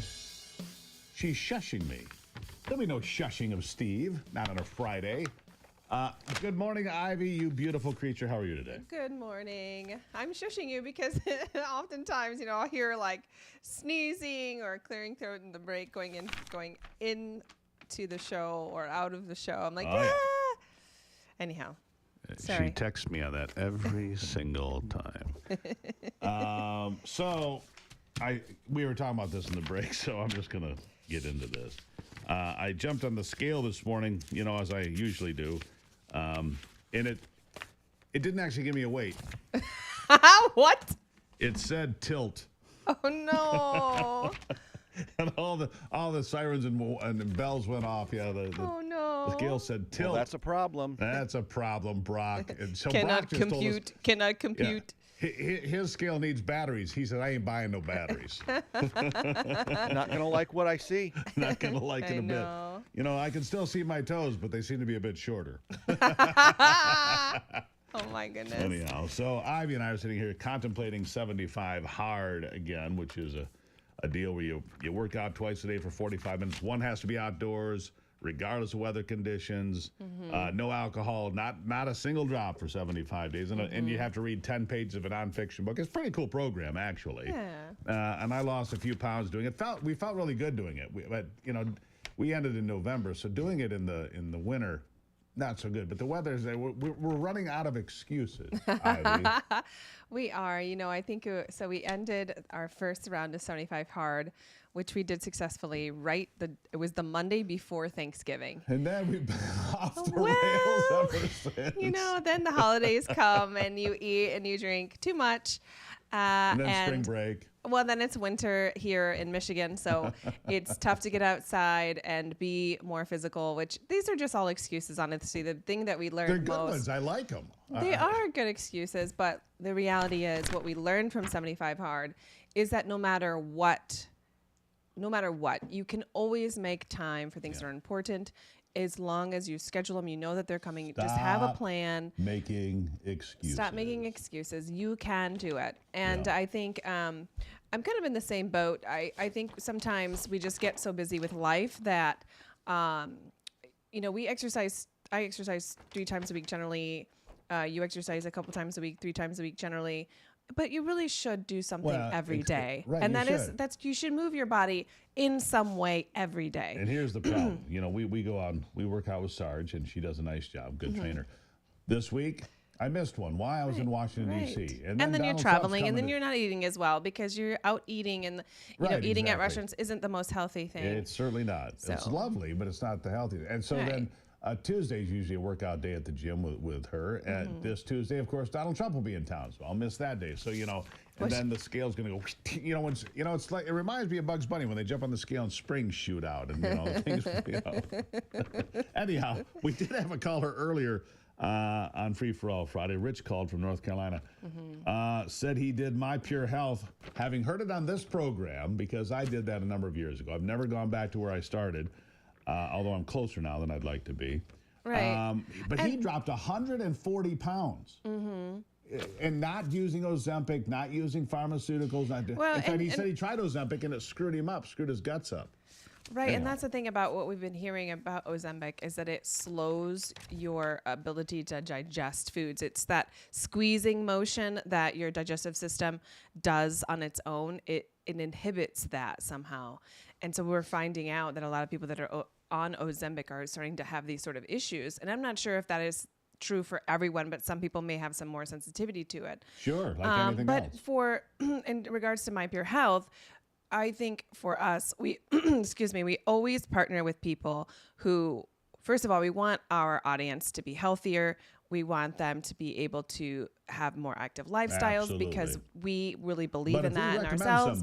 And if we recommend somebody, it's because we truly, truly believe in their products. We're familiar with the product. And for My Pure Health, really, they send you a scanner. They take kind of an overview of what your health looks like. And then what they do is they just encourage you to say, here's what you should eat. Here's the things that you should avoid. But it is real food. And it is really, it's right. What your body it's works protein with. And it's vegetables, really. Correct. You don't eat any carbohydrates. Vegetables. Vegetables. Vegetables. And right. really, that's the way that we should be eating anyway. And so it just teaches you the and proper way more to water. eat and drink more water. And actually, what is it? Apple cider vinegar to help with your digestion and your gut health. So there's so many good things in that. And it's really, I think, oftentimes for you and I, where we suffer is we're so busy during the day that if we don't spend like a Sunday food prepping, then the entire week is not off. good because we're just snacking, we're just grabbing what's quick, and which if is it's the quick case and for a lot of easy- people, right? Everyone's so busy, and we have the luxury of working, close to home, so it's like we can do that. We can get home and eat and do all those things. But when you're at an office, in an office space, what are you really doing? You got to go out and you might have to go get at a restaurant unless you're bringing your lunch every day, which is a good thing to do. But not everybody has that. So unless you're food prepping or something like that. So anyhow. I recommend food prepping. Yeah, it's cook just some a good way to chicken, go. cook some whatever it is you like. So we talk a lot about health here because we think it's important.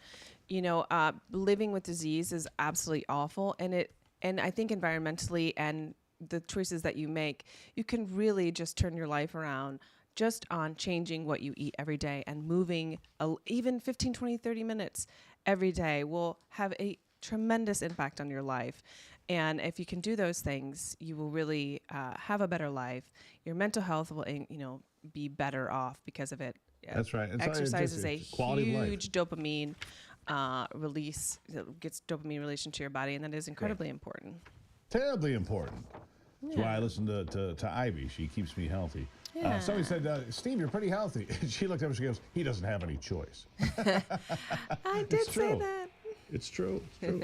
Anyhow, Ivy, thank you for all you do. Love you. Yeah, I'll be back. All right. She'll be back. I still love you. I love you. We'll be right back.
Yeah. By the way, speaking of Rich, who lost 140 pounds using My Pure Health, and then he got on Life Wave, which is this patch that stirs back to life your stem cells, stimulates them. Again, it's about frequencies, and your body runs on frequencies. There's just a lot of truth to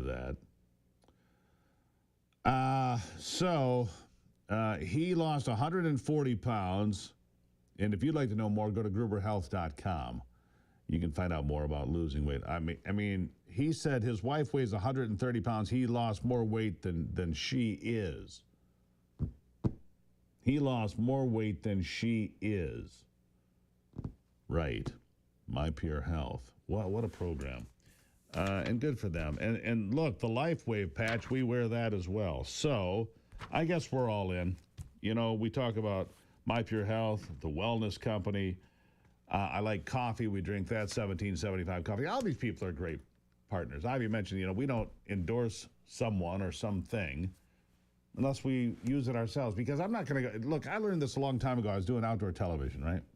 And I did that for, 25 years. Hunted and fished all over the world. And you would get people every year. You'd go to the SHOT Show or some of these big trade shows. And every year, invariably, somebody will walk up and say, hey, I got this new thing. And here's this gadget that'll do X, Y, and Z, and it'll help you kill giant deer. And I'd look at it and go, yeah, I'm not going to use that. And they say, well, we've got money. We will write you a check right now. You endorse. And I said, look, I grew up around working people that go to work every day at General Motors, for example. And I'm not going to tell a working man to go buy something that I wouldn't use myself. I'm not going to tell a working man to go on a hunting trip if I think it's not of good quality. I don't care what you're paying me. I'm not going to do that. It's not who I am. I would not try to separate a working man from his money for a gadget or a widget, a scheme, unless I would actually use it myself. And that philosophy has always stood tall. Ivy knows that. I've said that from the beginning. We'll never take money for something I wouldn't use myself, ever. Ever. And that's why it is 1775 coffee in my cup, folks. 1775coffee.com. You see how that works? I just slide right into it. Don't try this at home. You could sprain your tongue. I'll be right back.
All right, I keep seeing Governor Whitmer posting on X about Michigan and the road forward and what we need. And I'm like, haven't you been here for 6.5 years? Haven't you been here telling us that you're going to fix the damn roads? Here's one of them. Earlier this week, I was in Grand Rapids laying out my plan for how we are going to make Michigan not just a place to go, but the place to go. With uncertainty in Washington, there are things we can do. at the state level that will make a difference right now. You've been in charge. You had complete control for 4 years. Or was it 6 years? Anyhow, complete control for a while, and now, whatever it is, now she's talking about this. And there are some people in Michigan, believe it or not, that want to raise the corporate income tax by 40%, 6%, 8.5%. Joining me now, Randy Gross. He is the Senior Director of Legislative Affairs and Associate General Counsel at the Michigan Chamber of Commerce. Randy, welcome. Good to have you this morning. I look at these things and I'm like, wait a second. Do they not realize that the tax policies of Ohio, Indiana, Tennessee, Florida, and the list goes on, are much more favorable to people coming to the state? Michigan is losing population. Michigan has roads that are chewed up. We have a business environment that's not attractive, which is why Honda's building a plant in Indiana, not here. Yep. Welcome to the program. Where am I wrong? Good morning, Steve. Yeah, no, you're not. I mean, that's the problem, right? I mean, everybody says let's just throw more money at everything. And what's the easy target? It's business. Yeah. Businesses don't talk. They don't have faces. So let's raise the corporate income tax. That's the proposal. So nearly 9 in 10 businesses, according to the bullet points I have here, paying the corporate income tax are small, local employers. Not big corporations. These aren't the big, pay your fair share nonsense that we get from people. These are small companies that are just trying to make ends meet, and they're the lifeblood of local communities. And you want to hit these people with a 40% income tax increase? That makes no sense to me. Right. I mean, these are your service stations, right? Your hair salon, your dress, the local restaurant that you go to. Right. Being a corporation and filing a corporate income tax, you decided to do this for tax purposes, not because you're this 10,000 employee behemoth that's out there working. So this has been our issue all along, and why we've been really fighting this hard and saying this is a non-starter for us. This is just would be a killer to the business community.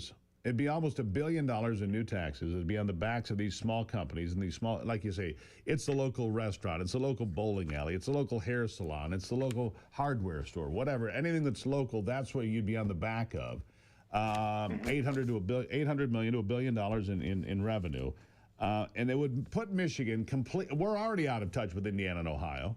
It would put us farther out of touch. In fact, it would put us in the top handful of states nationwide. We're talking California, Illinois, Massachusetts, as far as corporate income tax rates go. These are not business-friendly states. What part do they not understand? And who's suggesting this, by the way? Who is suggesting this? So this came from the governor's State of the State address earlier this year when she talked about, hey, we need to find a way to long-term funding for roads. The bonding's going out.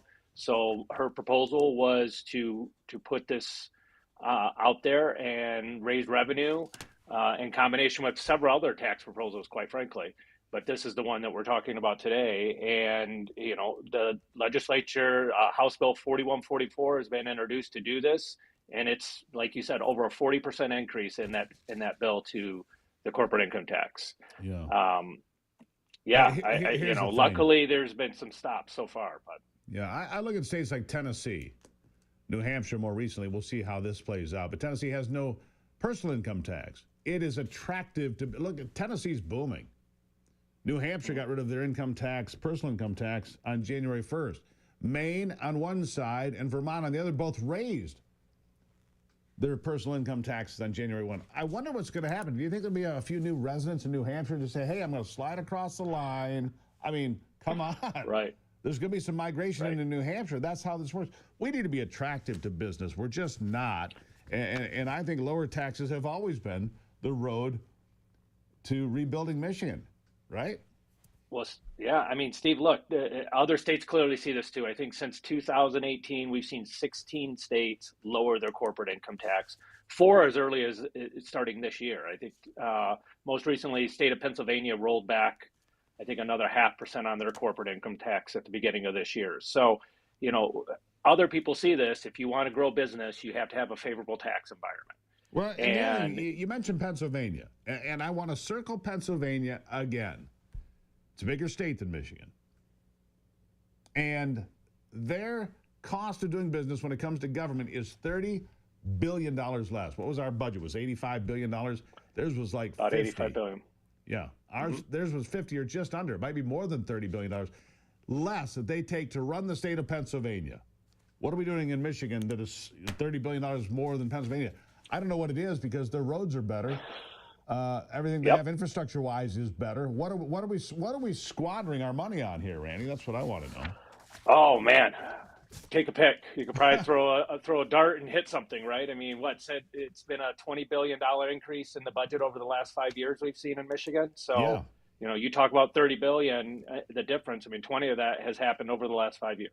Well, I think Rick Schneider's last budget was about $56 billion. We're at 85. That sounds about right. We're plus $30 billion. And what do I have to show for it? I saw this number. I was shocked by this when Gretchen Whitmer says, fix the damn roads. Okay. 1.5% of the road miles in Michigan are fixed every year. 1.5%. Well, we can take 30 to 40 years to fix our roads. I don't think that was what anybody bought into. I don't think that was what they were voting for when they voted for fix the damn roads. And so the Republicans have a plan to fix the roads. What do you think of it? So we like good portions of it. There's some good things in there, focusing on efficiencies and reprioritization of funding in the budget, looking at some regulatory reforms to allow, for instance, aggregates to be used closer to the actual site of where things are happening. Not everything's great, but no bill package always has everything that's great. We have some concerns with various pieces in there, but we were happy to see the Speaker in the House put something forward and actually take action and allow some debate and discussion and then move it over to the Senate so we can continue this important discussion. And that's the only way this is going to happen is if people are willing to vote on something and get it moving. So give me a prognosis on this idea of raising the corporate income tax, the CIT. Any chance that it makes it anywhere? So I hope not. I guess I'll start there. You're right. Well, yeah. But my concern is always hey, negotiations happen, and at the end of the day, we've heard the governor wants more revenue. We've heard that the Senate wants more revenue. So you get behind closed doors, and that's where the concern's at. So we're really hammering this, and we want our partners and our business members and our business community to continue to hammer this. That this is a non-starter. If you need to find revenue, let's go another path because a corporate income tax increase is not the way to do this. Randy Gross, Senior Director of Legislative Affairs and Associate General Counsel for the Michigan Chamber. Randy, thank you for being here. Thanks, Steve. Appreciate the time. Really appreciate you. Look, no more taxes, all right? And by the way, if you want to get rid of taxes on your property, axmitax.org. You can find out more. They're still pushing along. axmitax.org. Get rid of the taxes. Let's lower the income tax. Let's lower the corporate income tax. So the personal income tax, corporate income tax, and property taxes. That'd be a good place to start, wouldn't it? Lower taxes, my friend, every single day. That's my plan for economic stimulus. What's yours? I'll be back.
All right, back to it now on a Friday, and so I've left the reservation now. Ivy's back with me, by the way. That's how fortunate I am. A double dose of Ivy on a Friday. Ivy, welcome back. Hello. I've left the reservation here. You've left a reservation? Yeah. Where did you go? Deep into, Marketplace. Oh, no. You ever notice on anybody that looks at Facebook Marketplace, they'll find something, anything, and they'll slap the word rare on it as if that means something. Oh, it's rare. Rare to who? Who cares? And then they give some weird number. I'm like, what? Who's going to buy that piece of crap? but Steve, did you click on it? Yes. Aha! So there's the point.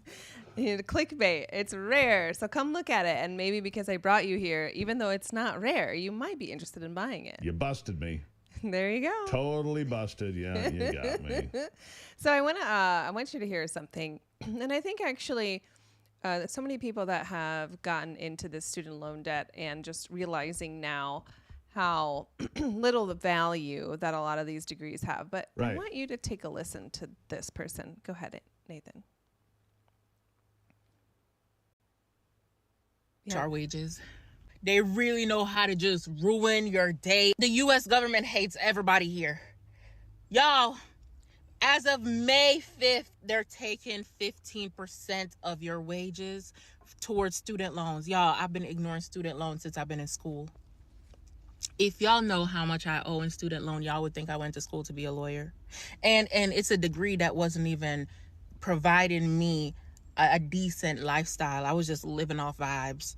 So you mean to tell me I went to school and y'all lied to me? Y'all wanted me to go out there and do triple the work to get a degree. Y'all, yep. I owe so much money. I'm in Texas, so we don't have state tax. 15%. Hell, you might as well go ahead and add 5 more. All right. So add 10. I think you get the idea so here. Go ahead. I had this conversation. I sat with a woman flying home from Washington yesterday, talking about the student loan problem. And my solution remains the same as it has been for the last 3 or 4 years, and that is make the universities the co-signers on the loan. If, like this woman here, you're however many years down the road, you graduated college, you've got your degree in communications or whatever it is, gender studies, and you can't find a job. Right. And you owe $100,000. Well, these universities all have these endowments worth billions of dollars. You owe money to the federal government. You are the co-signer. If you're going to sell a product, that being a degree with the promise of, hey, get a college degree from XYZ University and you're going to be happy the rest of your life, and instead you're broken in debt, well then, that university should be the co-signer. It reminds me of a story that you and I were up north, and you actually cut your finger, and we went in to get you stitches. And is your mic off? And you had, we had spoken to the ER doc. Yeah. He had just graduated, and he just gone through, all of his, the things that you have to do after you get, what is it? Yeah, he was a resident, did Thank all those you, things. residency. Correct. And he had $300,000 in debt. He was making $110,000 as a entry-level doctor. Correct. And you think that how on earth, if you want to create a family, you want to start a family, how are you ever going to pay that money back? Well, that's the problem. And so I think that it's important, if you are a doctor or if you're a dentist or if you're a vet, of course you need to go to school to get trained to do those things. But all of the other things, you wonder how does the cost, like the cost benefit, right? Did it cost too much and it wasn't benefit? You're never going to get the money back. The other thing too is I think that when I took out a college loan, it was through a bank. It wasn't with the government. Right. They're not, they weren't in the lending game then. Barack Obama came in and bought all the loans back. It was a cash flow decision. I believe that. I had that same conversation on the plane. Look, when Barack Obama moved 99% of all student loans to the United States government, and now you've got people like this woman we just heard from. Right. And you've got millions of people like that. But this isn't that like it. So they're paying you every have month, millions you of have people. you have the government who has endless amounts of money. That's what if you are in partnership with the government, generally the money always comes. Right. So then the universities are like, well, we can jack up rates because we're going to be paid back because the government is giving us the money for it. So really, it's them that's on the hook. We're making the money here. So it's just like this, the universities and the government, are just really, I think, the reason why tuition is so high these days. Well, that's what I say. And not only that, you've got two government entities. You've got the government university and the federal government loaning money to a middle man, that's the student. Right. And so when they got into the game of loaning money, tuition went through the roof. Right. And not only that, but I've actually known people who have gotten like student loans and then they use that money for other stuff. Sure. Like a new couch or a new TV or things outside of or a then trip. That's on you. Yeah, that's on you. But it I don't know. It's just a terrible thing. And the realization is we have a huge gap in skilled trades in this country. And, we need to start encouraging our kids. Let's get back shop class. Let's talk about art class, shop class, hands on. Right. And think and really start to talk about and promote the trades because it's so needed. And it is a good, way to make money. Yeah. Get Mike Rowe on the program. He's got a scholarship program. But how much time do we have here? You had about 1 minute less. Not sure I have enough time to get into it, but Nathan, do you have that second bite up ready to go? Yep. All right, let's go.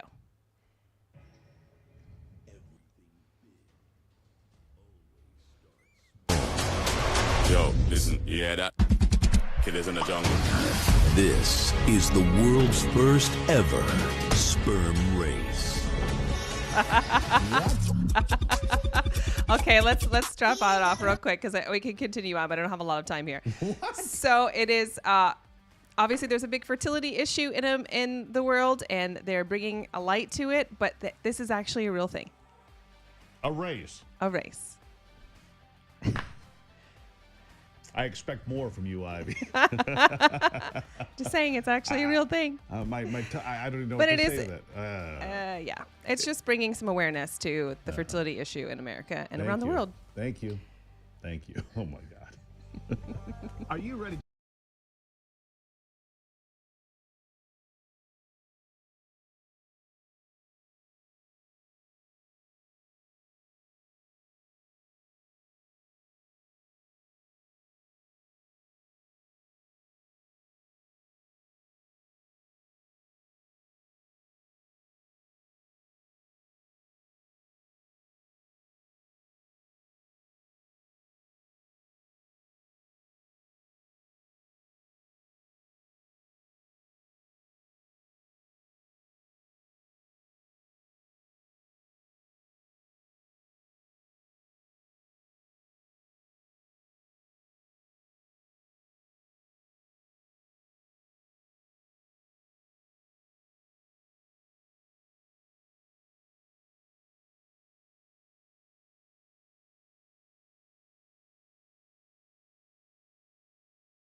Well, that was quite a way to end the Friday program on sperm races. Yeah, well, the thing is, Vegas will bet on any damn thing.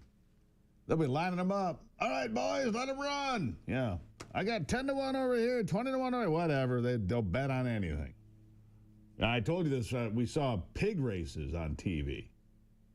Some guy in England running pigs. These little fat pigs. 5 of them. They have the whole league and the whoever wins and the money and so on and so forth. Do I hear lawnmowers, Ivy? That's crazy. Is it lawn mowing season? Are they here? Sure does seem like it. Well, I guess that's good news. It was 80 degrees here yesterday. And I can hear the boys of summer are here. And the boys of summer for me are not baseball players. They are. The guys riding zero turns all over. Well, I guess we're back. I was looking at the lawn thinking, man, it's getting a little long. Well, guess it was, because here they come, running right down through the middle of the lawn now. So there you go. Glad to have you here this year. Now, this week. Now, next week, programming note, I will be in Macomb County. I will be in Macomb County for the visit from Donald Trump to mark his 100th day in office. That is, it's a big day. Lisa McClain will be there. All the members of Congress will be there. I'll be there. All the networks will be there, of course. And it'll be Donald Trump going over his successes and his failures so far, really not his failures, but being blocked by federal district judges all over this country in a variety of places. Whatever his agenda is, Chuck Schumer told us they put all these judges in place to stop the Trump agenda. Well, that's exactly what they're doing. Stopping the Trump agenda. It's their only goal. And in many ways, it's working so far. But I think the Supreme Court will rule in Trump's favor on this one. I do believe so. I do. All right, fight the good fight, my friends. Keep the faith. God bless America. I'm Steve Gruber. This is The Steve Gruber Show.